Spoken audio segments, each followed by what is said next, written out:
My heart literally stopped the moment I read her text. LOL, his proposal was so cringe. Thank God I said no, she typed, completely oblivious that I was still in her group chat. The rage that exploded through me in that instant was unlike anything I'd ever felt. I'm sitting in my apartment right now, watching absolute chaos unfold on my phone. My now ex-girlfriend, Madison, 27, just learned an incredibly expensive lesson about checking who's in your group chats before trashing anyone. We've been together for 4 years, and I honestly thought we were rock solid. Sure, Madison could be a little high maintenance. Always needed the newest iPhone, scoffed at regular restaurants, preferring the flashy, trendy spots her influencer friends posted about. But I was blinded. I thought I loved her. Last Saturday, I pulled off what I thought was the perfect proposal. I'd spent 3 months planning every single detail. Saved up $8,500 for the ring. Yeah, I know, but she'd literally show me the exact one she wanted about 50 times. I took her back to the botanical gardens where we had our first date. Had her favorite flowers everywhere. Got down on one knee by the fountain at sunset. She said yes. She cried. She posted a million photos on Instagram with hashtag Shasades and hashtag Futurumers hashtags. Her mom, Diane, called me, sobbing with pure joy. Everything felt utterly perfect. Then Wednesday hit. I'm in a group chat with Madison and her 3 best friends, Brittany, Jenna, and Kelsey. They added me a couple of years ago for planning surprise parties and stuff. Usually it's just dead air. But Wednesday afternoon, while I was at work, my phone started absolutely blowing up. It was Madison. OMG. Girls, I have to tell you something. Spill, they replied.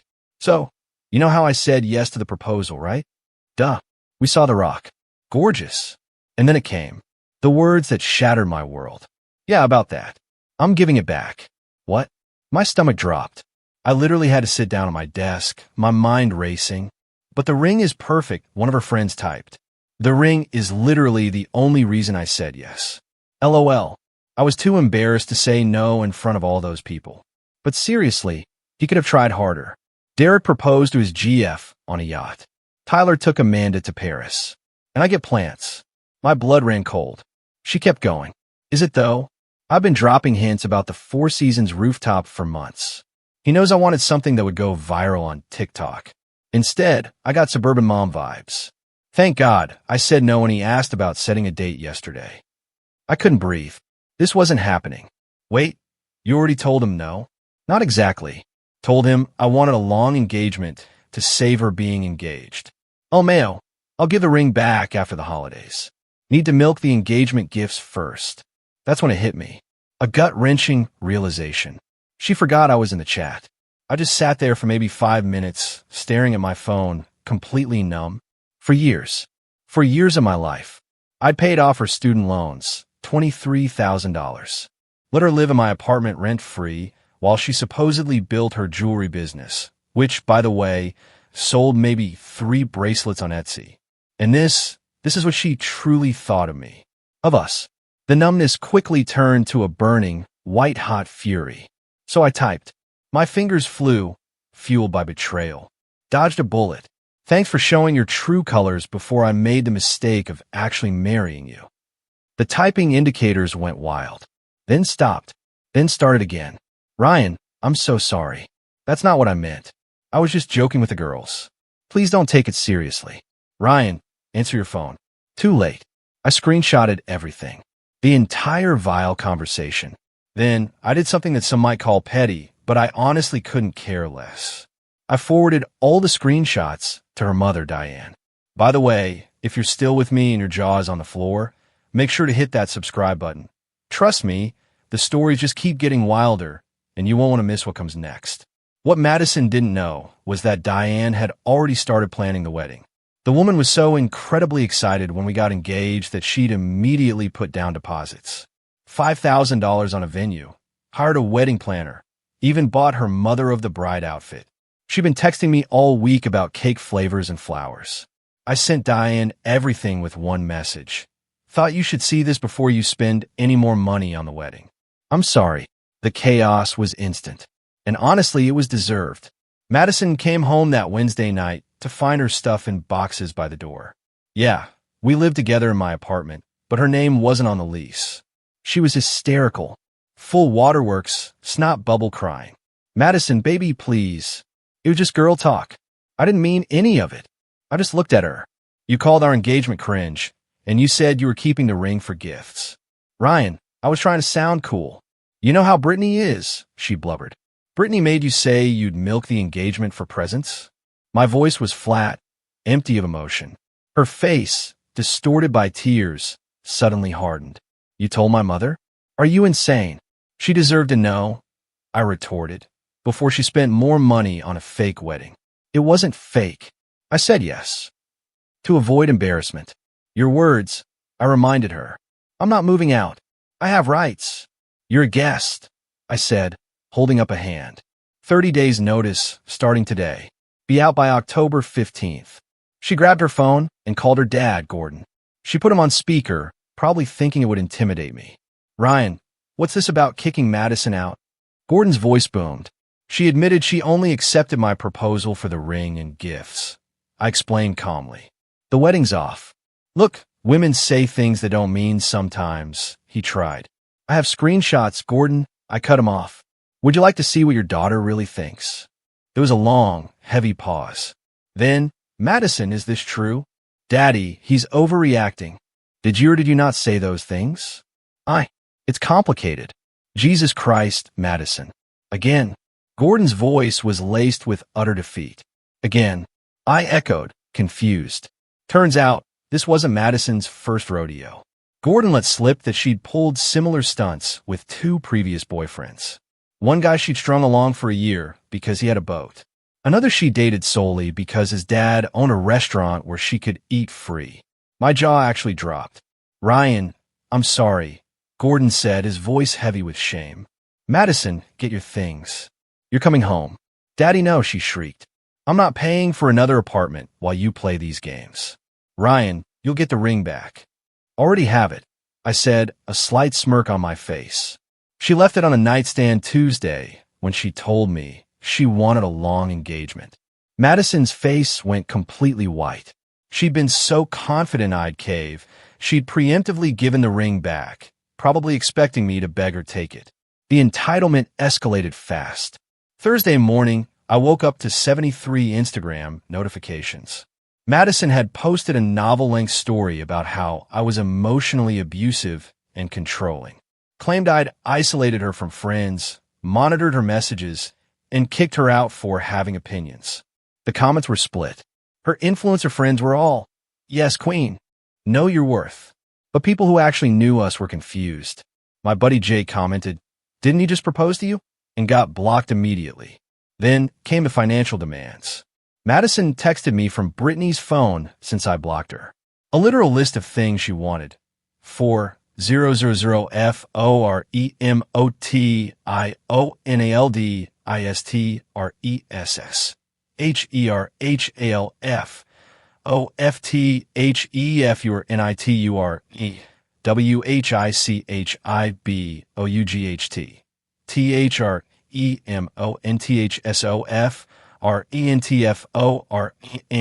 RENTFORENEWPLACE 4000 for emotional distress. Her half of the furniture, which I bought. 3 months of rent for a new place, $6,000. The engagement ring, since it was a gift, and $2,000 for her jewelry business inventory she kept at my place. I responded with my own list, $23,000 for student loans I paid, $18,000 for 2 years of free rent, $3,500 for the vacation to Cabo I funded, and $2,100 for the MacBook I bought for her business. Silence. Friday, Diane called. She was crying, but not for the reason I expected. Ryan, I'm so sorry. I'm mortified. It's not your fault. I raised her better than this, or so I thought. Did Gordon tell you about Christopher and Paul? He mentioned something. I replied, a knot forming in my stomach. She did the same thing, Diane confessed, her voice cracking. Took them for everything she could, then played victim when they left. We enabled it, always making excuses. Why are you telling me this? Because she's about to do something stupid, and you should be prepared, Diane warned. She's been on the phone with her cousin, who's a paralegal. They're planning something. Sure enough, Saturday morning, I got served with papers. Madison was suing me for unlawful eviction and breach of verbal contract. She claimed we had an agreement that she could live there indefinitely in exchange for household management, and that the engagement created a financial expectation. The number she was asking for? $50,000. $50,000. I actually laughed so hard the process server looked concerned. My lawyer, who's also my cousin, Tony, took one look at the lawsuit and said, "This is the dumbest thing I've seen this month." And I just had a client try to sue McDonald's for making them fat. We filed a countersuit immediately. Included defamation for the Instagram posts, fraud for admitting she accepted the proposal under false pretenses, and unjust enrichment for the loans and rent. But here's where it gets good. Remember how Madison mentioned Derek and Tyler? The guys whose proposals were supposedly so much better? Well, Derek's girlfriend is my coworker's sister. Small world. I reached out just to share my condolences about Madison's behavior. Turns out, Derek never proposed. They got story? Complete fabrication. They've been on a sunset cruise, but no ring. Madison had been telling everyone about this non-existent proposal to make herself look better. Tyler and Amanda? Even better. They're not even together anymore. Haven't been for 6 months. The Paris trip was Amanda going solo after she dumped Tyler for cheating. Madison had been living in a complete fantasy world, making up rival proposals that didn't exist just to justify her materialistic demands. I sent all this information to Tony. He added it to our filing as evidence of her pattern of deception. Monday morning, Gordon called. "Ryan, we need to talk. Can you meet me for coffee?" I agreed, more than a little curious. Gordon showed up looking absolutely exhausted. Apparently, Madison had been having daily meltdowns at home. She'd maxed out 2 credit cards, buying stuff to rebuild her life. She'd been demanding they sue me, hire a PR firm to fix her image, and pay for a new apartment downtown. "I'm cutting her off," Gordon said, his voice flat. "What?" I asked, genuinely surprised. "I've enabled this for too long. She's 27, not 17. Diane and I talked. No more bailouts." "Good for you," I said, genuinely meaning it. "I have something else," he continued, pushing a folder across the table. "It might help your case." Inside were screenshots from Madison's iCloud. She was on his family plan and forgot. Messages between her and Brittany from before the proposal. My eyes widened as I read them. I need him to propose with something worth at least $10K or I'm out. Once I get the ring, I'll have leverage. And then, goal is to stretch engagement for 2 years. Save money living free. If he won't upgrade to a penthouse after wedding, I'll leave with half. She'd been planning to use me from the very start.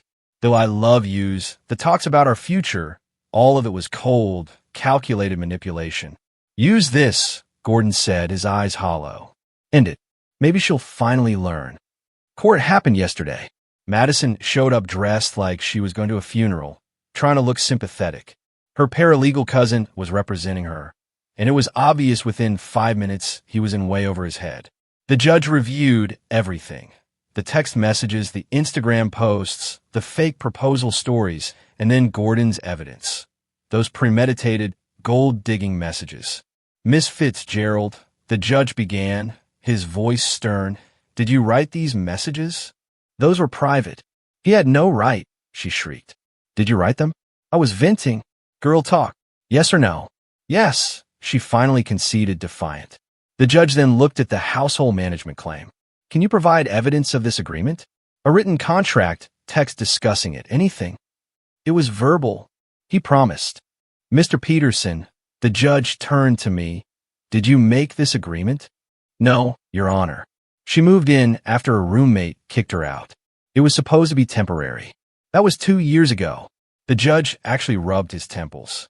"Miss Fitzgerald, you admitted in writing that you accepted a proposal fraudulently, planned to exploit the plaintiff financially, and created false narratives about rival proposals. You then defamed him publicly and filed a frivolous lawsuit." His gaze was piercing. "Countersuit granted. You owe Mr. Peterson $15,000 in damages and legal fees.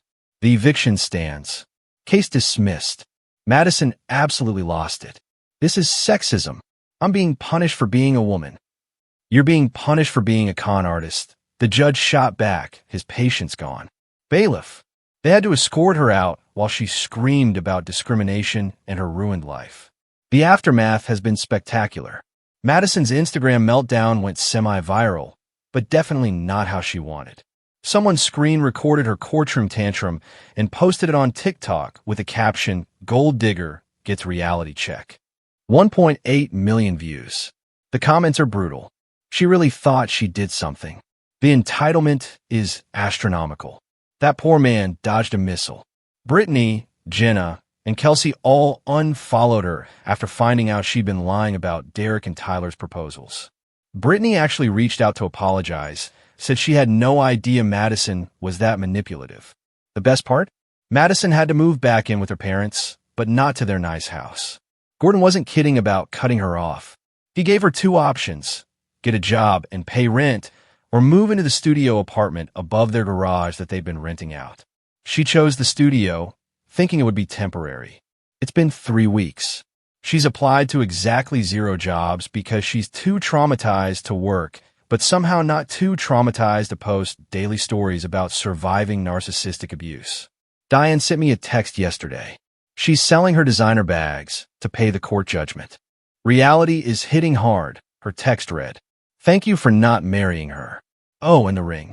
I sold it back to the jeweler for $7,200. Used $5,000 to reimburse Diane for the deposits she lost and donated the rest to a financial literacy charity. Seemed fitting.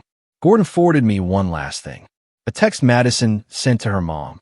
This is all Ryan's fault. If he'd just done a better proposal, none of this would have happened. I deserve someone who appreciates me. Still blaming everyone but herself. Some people never learn. It's been 2 months since everything went down. Madison's situation got worse before it got. Well, it's still worse. After the TikTok went viral, someone found her Etsy jewelry business. Turns out, she'd been drop-shipping cheap stuff from Alibaba and marking it up 400%.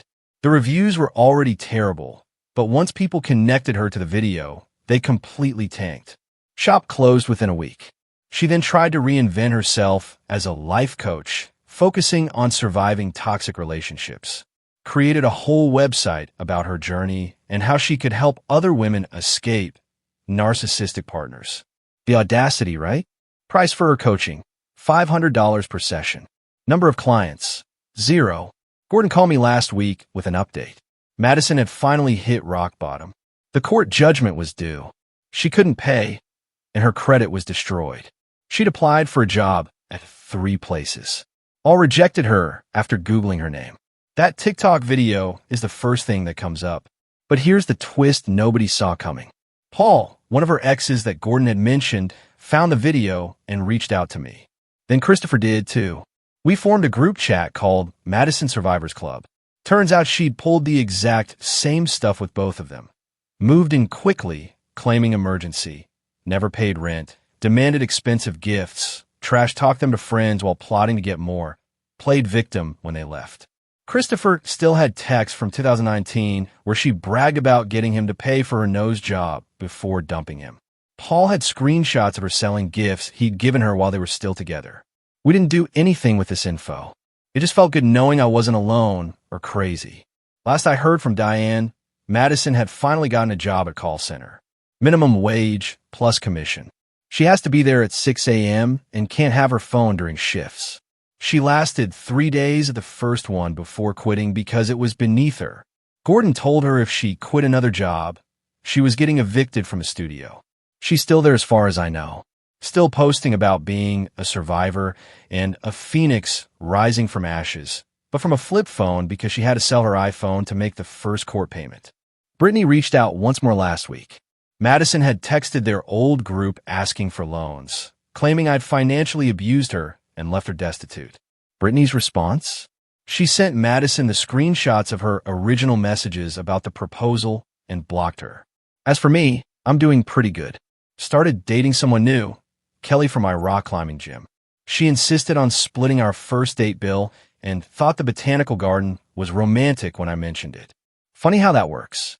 The ring money I donated? The charity sent me a thank you letter saying it helped fund a financial literacy workshop for young adults. They invited me to speak at it. I'm considering it. Might tell them about the importance of seeing red flags early. Madison's parents are doing better, too. Diane joined a support group for parents of entitled adult children. Apparently, that's a thing. Gordon sent me a bottle of expensive scotch with a note for showing us what we should have done years ago. The studio apartment above their garage. Madison decorated it with vision boards about her comeback and empire. She posts motivational quotes daily about betting on yourself and knowing your worth. The irony is completely lost on her. Someone recently commented on one of her posts, "Weren't you the girl who got dumped for calling your proposal cringe?" She deleted it immediately and made her account private. But my favorite update? Remember that $15,000 judgment? She's paid $3,000 so far, $12,000 to go. At her current payment rate, she'll be done in about 4 years. The court adds interest monthly. Every payment hits my account with a memo line she has to fill out. The first one said temporary setback. The most recent one just said rent money. Reality really does hit different when nobody's there to cushion the fall. Looking back, that group chat mistake was the best thing that could have happened. It saved me from a lifetime of being someone's meal ticket. Could have been discovering this after a wedding and kids. Instead, I got out with my dignity, my assets, and a story that apparently resonates with a lot of people. To everyone who messaged saying I was too harsh, she literally admitted to scamming me for years. To those who said I should have kept it private, she put me on blast first with lies. Sometimes, the only way to deal with entitled people is to let them face the consequences they've been avoiding their whole lives. Madison, if you're reading this from your studio apartment on your work break, the proposal wasn't cringe. Your character was. I didn't just dodge a bullet. I dodged a nuclear missile. So, what would you have done if you were in my shoes? Have you ever had to deal with someone who was completely entitled, or had a relationship based on such a massive lie? Tell me your thoughts in the comments below. I really want to know what you think.